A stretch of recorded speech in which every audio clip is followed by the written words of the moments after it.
আজ এসএসসি ভবন অভিযানে ডাক দিয়েছে চাকরিহারা শিক্ষকদের একাংশ। আর অভিযান শুরুর আগেই আটক করা হয়েছে চাকরিহারা শিক্ষক সুমন বিশ্বাস, কেমনটাই অভিযোগ করেছিলেন তার পরিবার।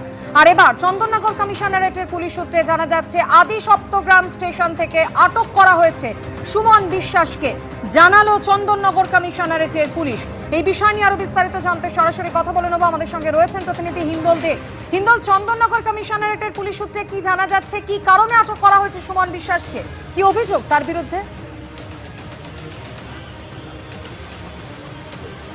একেবারেই দেখো যে প্রথম থেকেই তার ডাকে যে এসএসসি ভবন যে অভিযান, সেই অভিযানে যেখানে চাকরিহারাদের একাংশ তারা আজকে কিন্তু সেই এসএসসি ভবন অভিযান করবেন, তার সুমন বিশ্বাস, সেই সুমন বিশ্বাসের নেতৃত্বে সেই অভিযান শুরুর আগেই যেটা খবর আসছে, যেটা তার পরিবার দাবি করেছিল যে তাকে আটক করা হয়েছে।